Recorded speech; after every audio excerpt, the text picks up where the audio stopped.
Tamil Nadu state board friends commerce group book தான் main. படிச்சிருக்கு, நல்லா எழுதலாம், கவலையே பட வேண்டாம், நிச்சயமா பாஸ் பண்ணிட்டு வந்துருவீங்க. 4 subject main: commerce, accounts, economics, mathematics, இல்லைன்னா கம்ப்யூட்டர் சயின்ஸ். இந்த 4 சப்ஜெக்ட்ல 400 மார்க்.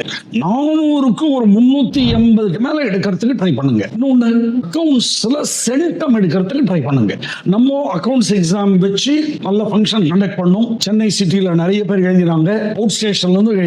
இந்த +2 பாஸ் என்றது ஒரு கோயிலுக்கு மேல ஏறும் பொழுது வைக்கக்கூடிய முதல் படி. அவ்வளவுதான். பல படிகளை நீங்க கடக்கணும். அக்கவுண்ட்ஸ் எப்படி சார் எழுதுறது? ஃபர்ஸ்ட் 1 வேர்டு எழுதிருங்க, கான்ஃபிடன்ஸ் கிடைக்கும்.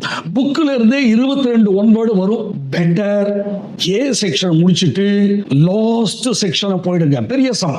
ஏன்னா ஃபர்ஸ்ட்லயே பெரிய சம் போடுறது நல்லது. தேவையாகலாம் பரவாயில்ல, அடுத்து போயிடுங்க. அதுக்கப்புறமா சி செக்ஷன், அதுக்கப்புறம் பி, அப்படி வாங்க. கடைசியில கூட ஸ்மால் ஆன்சர்ஸ் எழுதிடலாம். கடைசியில பெரிய ஆன்சர் எடுத்துட்டீங்கன்னா ப்ராப்ளம். காமர்ஸ் எப்படி சார் எழுதுறது? பாயிண்ட் பை பாயிண்ட் எழுதுங்க. 1 2 3 4 5 ஷேக்ஸ்பியர் எஸ்ஏ மாதிரி எல்லாம் எழுதாதீங்க. இன்னொன்னு, ப்ரிப்பேர் பண்ணும்போது நோட்ஸ் வச்சுக்கிட்டுங்க, மெயின் பாயிண்ட்ஸ் எல்லாம் எழுதிடுவாங்க. எக்ஸாமுக்கு முன்ன நாள் புரட்டி பாருங்க. இதுதான் 2 சப்ஜெக்ட். எக்கனாமிக்ஸுக்கும் இதே தான் பொருந்தும். பாயிண்ட் பை பாயிண்டா எழுது. தயவு செய்து 11 to 3 தூங்கி விடுங்கள். அதுக்கப்புறம் எழுந்து படிங்க. All the best.